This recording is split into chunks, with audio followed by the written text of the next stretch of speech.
ठीक है। अभी इंटरेस्ट बनाओ, उसके बाद जब आपका इंटरेस्ट बनने लगेगा, बन जाएगा कि हाँ अब मैं पढ़ूंगा, मैथ भी सारे टाइप आपके सारे क्लियर हो जाएंगे, मैं कर सकता हूँ, उसके बाद लेवल थोड़ा सा इंक्रीज।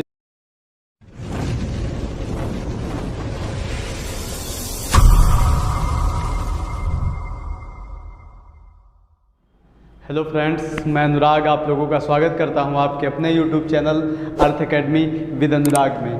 हिस्ट्री का मौर्योत्तर काल में मैंने आपको बाह्य आक्रमण पढ़ा दिए थे और बाह्य आक्रमण में ये भी आपके ब्राह्मण साम्राज्य फैल रहे थे और बाह्य आक्रमण जो हुए थे हिंद यूनानी, शक, पहलो, कुषाण, इसके बारे में हम लोगों ने कल चर्चा करी थी कि इससे कितने प्रकार के प्रश्न आते हैं, हम लोगों ने देखा था।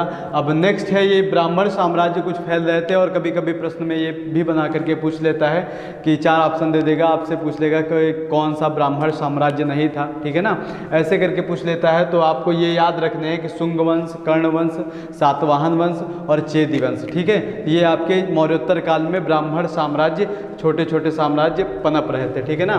तो उसके बाद जैसे देखते हैं कि इन्हीं वंशों से कुछ मुख्यतः प्रश्न आते हैं, जैसे चेदी वंश हो गया, तो इससे कोई भी प्रश्न मैंने नहीं लिया हुआ है, कोई प्रश्न इंपॉर्टेंट था ही नहीं इससे, ठीक है ना। जैसा कि मैंने आपको बताया भी हुआ है कि मैं इंपॉर्टेंट लेके चल रहा हूँ अब की बार, ठीक है ना। अभी आपका इंटरेस्ट बनना चाहिए कि मैं पढ़ सकता हूँ, मैं पढ़ूंगा, ठीक है। अभी इंटरेस्ट बनाओ, उसके बाद जब आपका इंटरेस्ट बनने लगेगा, बन जाएगा कि हाँ अब मैं पढ़ूंगा, मैथ भी सारे टाइप आपके सारे क्लियर हो जाएंगे, मैं कर सकता हूँ, उसके बाद लेवल थोड़ा सा इंक्रीज करूँगा, दोबारा फिर हिस्ट्री पढ़ाऊँगा, ठीक है ना।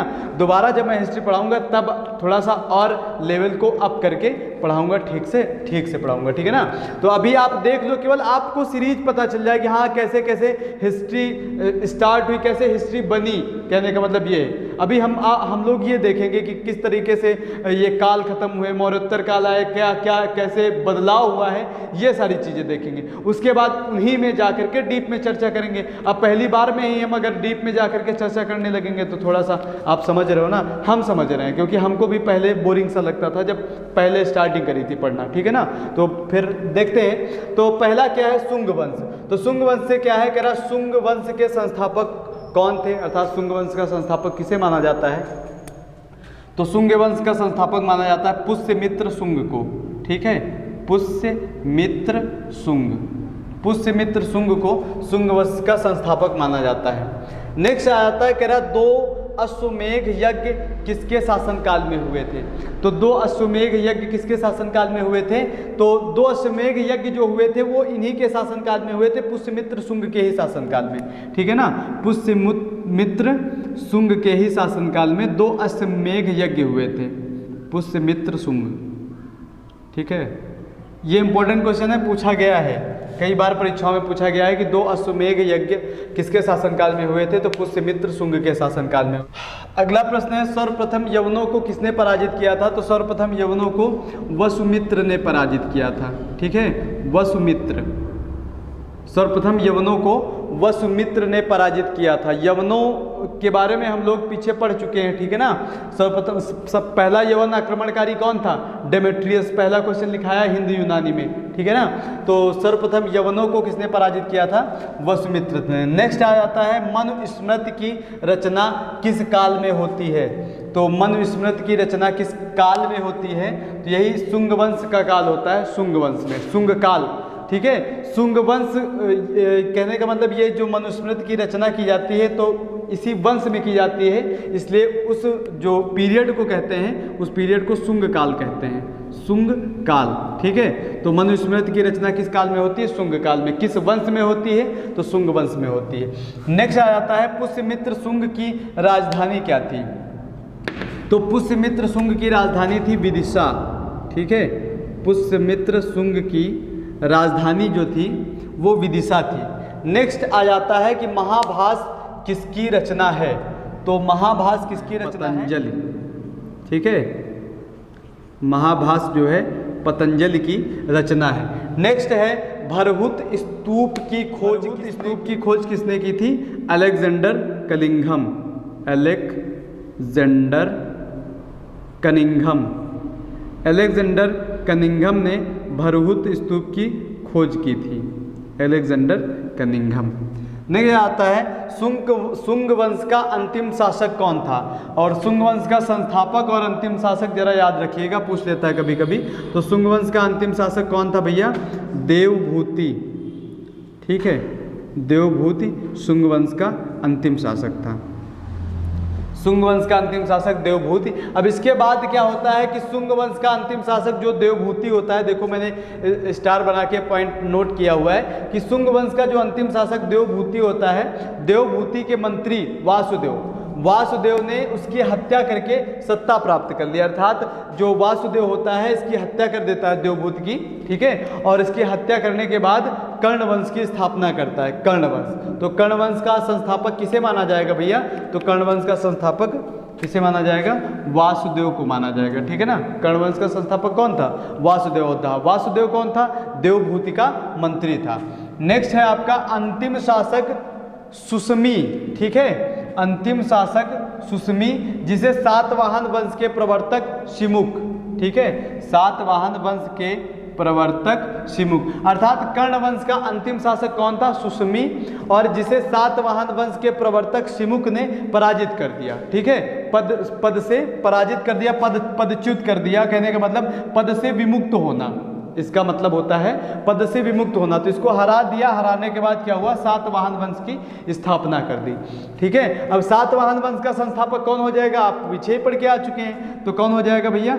शिमुख, ठीक है, शिमुख। सातवाहन वंश का संस्थापक जो हो जाएगा शिमुख हो जाएगा। नेक्स्ट आ जाता है कि अजंता की गुफाओं में सर्वप्रथम चित्रकला किसने शुरू की? ये क्वेश्चन आया है, ठीक है।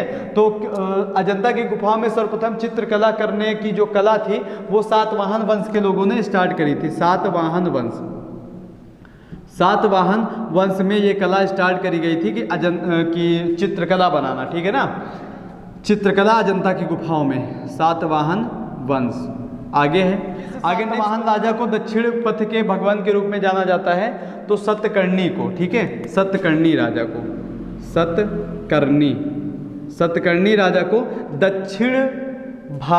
दक्षिण पथ के भगवान के रूप में, ये उपनाम की संज्ञा दी गई थी इसको कि दक्षिण पथ के भगवान। दक्षिण पथ के भगवान कौन है? सतकर्णी, ठीक है ना। नेक्स्ट आ जाता है कि सातवाहन वंश का अंतिम शासक कौन था? सातवाहन वंश का अंतिम शासक था विजय, ठीक है। सातवाहन वंश का अंतिम शासक जो था विजय था। इसके बाद आ जाता है आपका चेद वंश। तो चेद वंश से कुछ मुख्यतः प्रश्न इंपॉर्टेंट मुझे मिले नहीं और इसलिए मैंने इसको इंक्लूड नहीं किया हुआ। चेद वंश बस आप इतना याद रखना कि ये ब्राह्मण साम्राज्य का हिस्सा था, ठीक है ना। और कुछ वंश आते हैं उनसे मुख्यतः प्रश्न पूछे जाते हैं, उनको मैं अभी करवा रहा हूँ, आप तब तक इसका स्क्रीनशॉट ले लीजिए। नेक्स्ट है आपका गुप्त वंश, ठीक है। जैसा कि मैंने अभी बताया कि कुछ वंशों से इंपॉर्टेंट प्रश्न जो आते हैं तो उनकी हम चर्चा करेंगे। तो गुप्त वंश के अंतर्गत ये कुछ श्रीगुप्त, चंद्रगुप्त प्रथम, समुद्रगुप्त, चंद्रगुप्त द्वितीय, ठीक है, और ये कुमारगुप्त, विष्णुगुप्त वगैरह जितने भी शासक आते हैं, इनसे जितने भी प्रकार के प्रश्न आते हैं परीक्षाओं में। अब की बार हम लोग हिस्ट्री जो है ओरल लेकर के चल रहे हैं, ठीक है ना, उसकी चर्चा करेंगे। उसके बाद ये कुछ मुख्य पुस्तकें हैं जो ज़्यादातर परीक्षाओं में बार बार पूछी जाती हैं, उनको मैंने इसमें इंक्लूड किया हुआ है। तो ठीक है, देखते हैं पहला प्रश्न क्या है। पहला प्रश्न है आपका, कह रहा गुप्त वंश का संस्थापक कौन था। तो गुप्त वंश का संस्थापक कौन था? गुप्त वंश का संस्थापक था श्रीगुप्त, ठीक है। गुप्त वंश का संस्थापक श्रीगुप्त को माना जाता है। नेक्स्ट है आपका गुप्त वंश का वास्तविक संस्थापक। अब एक संस्थापक, एक वास्तविक संस्थापक, पीछे आपने जैन धर्म में भी देखा था वास्तविक संस्थापक या फिर संस्थापक, ठीक है ना। तो कहने का मतलब जिसके काल में ज्यादा विस्तार होता है उसको मुख्यतः संस्थापक, जैसे ये दिया हुआ है कि वास्तविक संस्थापक। एक तो संस्थापना कर दी और उन्होंने ज़्यादा दिन तक कार्यभार नहीं संभाला, उसके बाद क्या होता है जिसके रहते हुए उसकी सीमाओं का बहुत ज़्यादा विस्तार होता है, तो उसको वास्तविक संस्थापक माना जाता है। तो वही चीज़ है कि गुप्त वंश का वास्तविक संस्थापक कौन था। तो गुप्त वंश का वास्तविक संस्थापक चंद्रगुप्त प्रथम, ठीक है, चंद्रगुप्त प्रथम था गुप्त वंश का वास्तविक संस्थापक। नेक्स्ट आ जाता है गुप्त वंश के किस शासक को महाधिराज कहा जाता था। तो किस वंश के शासक को महाधिराज कहा जाता था। ये चीज महाधिराज इंपॉर्टेंट है, पूछा गया, ठीक है ना। तो किसको कहा जाता था? चंद्रगुप्त प्रथम को, ठीक है। किसको? चंद्रगुप्त प्रथम को। चंद्रगुप्त प्रथम को महाधिराज कहा जाता था। चंद्रगुप्त प्रथम, ठीक है, चंद्रगुप्त प्रथम। नेक्स्ट आ जाता है क्वेश्चन, कह रहा मंदिर निर्माण कला का जन्म किस काल में हुआ था? मंदिर निर्माण कला का जन्म इसी काल में हुआ था, अर्थात गुप्त काल में हुआ था, गुप्त काल। ठीक है, गुप्त काल में मंदिर कला का जन्म हुआ था। नेक्स्ट है आपकी दशमलव की खोज किस काल में हुई थी? सेम गुप्त काल में ही हुई थी, गुप्त काल में हुई थी। ठीक है, ठीक है। नेक्स्ट है बाल विवाह की प्रथा का प्रारंभ भी इसी काल में हुआ था, गुप्त काल में बाल विवाह प्रथा का आरंभ हुआ था। नेक्स्ट है चंद्रगुप्त प्रथम का उत्तराधिकारी कौन हुआ? तो चंद्रगुप्त प्रथम का उत्तराधिकारी कौन हुआ भैया? समुद्रगुप्त। ठीक है, समुद्रगुप्त। नेक्स्ट है गुप्त काल के किस शासक को कविराज कहा जाता था? तो गुप्त काल के किस शासक को? समुद्रगुप्त को ही कविराज कहा जाता था, समुद्रगुप्त। ठीक है, समुद्रगुप्त को कविराज कहा जाता था। नेक्स्ट आया था लिच्छवी दोहित्र किसे कहा जाता था? तो लिच्छवी दोहित्र भी इन्हीं को कहा जाता था, समुद्रगुप्त को, समुद्रगुप्त। समुद्रगुप्त को लिच्छवी दोहित्र कहा जाता था। नेक्स्ट आता है भारत का नेपोलियन किसे कहते थे? तो भारत का नेपोलियन किसे कहा जाता था भैया? समुद्रगुप्त को भारत का नेपोलियन कहा जाता था, समुद्रगुप्त को भारत का नेपोलियन का। नेक्स्ट आता है समुद्रगुप्त का उत्तराधिकारी पुत्र। उत्तराधिकारी का मतलब ही होता है कि उसका जो पुत्र होगा वही उत्तराधिकार, उसी को उत्तराधिकार दिया जाएगा उसके बाद। ठीक है ना, तो वही समुद्रगुप्त का उत्तराधिकारी पुत्र कौन था भैया? तो ये था आपका चंद्रगुप्त द्वितीय, चंद्रगुप्त सेकंड। चंद्रगुप्त सेकंड जो था समुद्रगुप्त का उत्तराधिकारी था, अर्थात समुद्रगुप्त का पुत्र था, कह सकते हैं कि। नेक्स्ट क्वेश्चन है समुद्रगुप्त सेकंड विक्रमादित्य, अर्थात विक्रमादित्य इसी को कहा जाता है चंद्रगुप्त सेकंड को। ठीक है ना, तो चंद्रगुप्त सेकंड या फिर विक्रमादित्य कह सकते हैं। इसका अर्थ क्या होता है? तो इसका अर्थ कभी कभी पूछ लेता है कि इसको किस नाम से जानते हैं, या फिर इसका अर्थ क्या होता है, विक्रमादित्य का अर्थ क्या होता है? तो इसका अर्थ होता है सूर्य वाले देवता, सूर्य वाले देवता। ठीक है, नेक्स्ट क्वेश्चन है महाकवि कालिदास किसके समकालीन थे? तो महाकवि कालिदास किसके समकालीन थे? तो चंद्रगुप्त सेकंड के समकालीन थे, चंद्रगुप्त सेकंड के समकालीन थे महाकवि कालिदास। और ये आपके आयुर्वेदाचार्य धन्वंतरी महाराज। ठीक है, आयुर्वेदाचार्य धन्वंतरी महाराज ये भी इन्हीं के समकालीन थे, चंद्रगुप्त सेकंड के।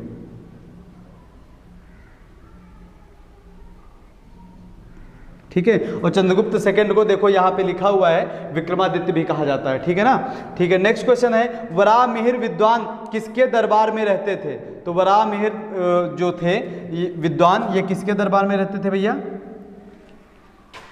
चंद्रगुप्त सेकंड, चंद्रगुप्त सेकंड के दरबार में रहते थे। ठीक है ना, ठीक है। आगे चलते हैं, कह रहा चांदी की मुद्रा किस शासक ने चलाई थी? तो चांदी की मुद्रा किस शासक ने चलाई थी? चंद्रगुप्त सेकंड ने चलाई थी। और जो चांदी की मुद्रा थी उसको क्या कहा जाता था? रुपयका कहा जाता था। ठीक है ना, तो चांदी की मुद्रा चंद्रगुप्त सेकंड ने, चंद्रगुप्त सेकंड ने चांदी की मुद्रा चलाई। और इसी को क्या कहा जाता था? कभी कभी आ जाता है कि चांदी की मुद्रा को क्या कहते थे? तो रुपयका। ठीक है, चांदी की मुद्रा को रुपयका कहा जाता था। नेक्स्ट है चंद्रगुप्त सेकंड का उत्तराधिकारी कौन था? तो चंद्रगुप्त सेकंड का उत्तराधिकारी कौन था भैया? कुमारगुप्त। ठीक है, कुमारगुप्त को भानुगुप्त भी कहा जाता था। तो चंद्रगुप्त सेकंड का उत्तराधिकारी जो था कुमारगुप्त, कुमारगुप्त, या फिर इसको भानुगुप्त की भी संज्ञा दी गई है, भानुगुप्त। ठीक है, भानुगुप्त। नेक्स्ट है ये इसको स्वर्ण युग क्यों कहा जाता है? तो कभी कभी आ जाता है कि गुप्त वंश को, पहले तो आता है क्वेश्चन कि स्वर्ण युग किस वंश को कहा जाता है? तो गुप्त वंश को। और कभी कभी आ जाता है कि ये स्वर्ण युग कहा क्यों जाता है? तो ये सांस्कृतिक उपलब्धियों के कारण इस वंश को, ये देखो मैंने नोट किया हुआ है, सांस्कृतिक उपलब्धियों के कारण इस वंश को स्वर्ण युग कहा जाता है। ठीक है ना, और कुछ प्रमुख पुस्तकें हैं और उनके लेखक, ये पुस्तकें मैंने लिख दी हैं और उनके लेखक मैं लिखता हूं और आप नोट डाउन कर लेना। ठीक है ना, जैसे राज तरंगड़ी, तो राज तरंगड़ी के लेखक कौन है भैया? कल्हड़। ठीक है, राज तरंगड़ी के लेखक कल्हड़। अष्टाध्यायी के लेखक है पाणिनि,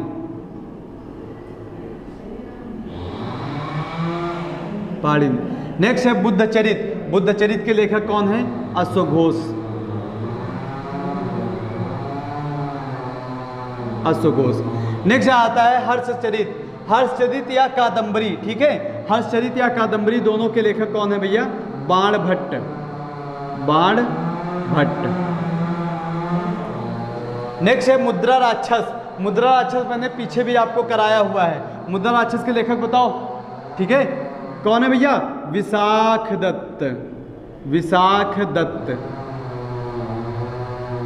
कराया हुआ था, बताया था जब राक्षस कैसा होता है? विशाल होता है, तो विशाल से आप इसको रिलेट कर सकते हैं। नेक्स्ट है मिताक्षरा। मिताक्षरा के लेखक कौन है? विज्ञानेश्वर।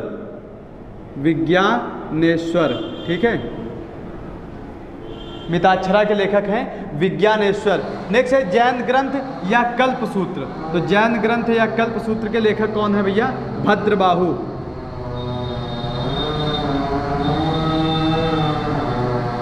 भद्रबाहु, ठीक है। नेक्स्ट है इंडिका। इंडिका के लेखक कौन है? मेगस्थनीज। मेगस्थनीज।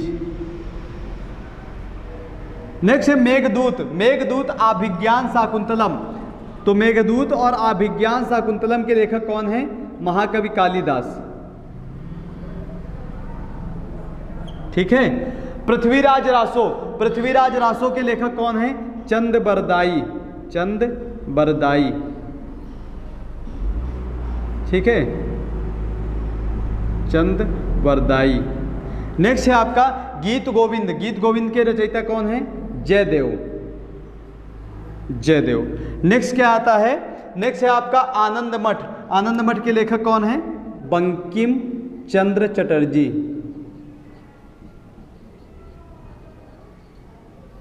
ठीक है। नेक्स्ट है सत्यार्थ प्रकाश। सत्या तो आप यहां से याद कर सकते हैं, या से दयानंद सरस्वती, ठीक है।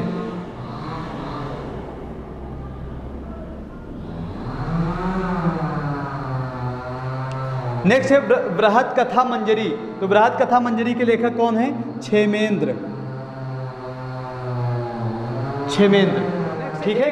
एक इंपॉर्टेंट क्वेश्चन है, वो छूट गया है, मैं यहां पे इंक्लूड कर देता हूं, ठीक है। क्वेश्चन क्या है आपका? लिखता हूं, नालंदा विश्वविद्यालय विश्वविद्यालय की स्थापना किसने की थी भैया? कुमारगुप्त ने।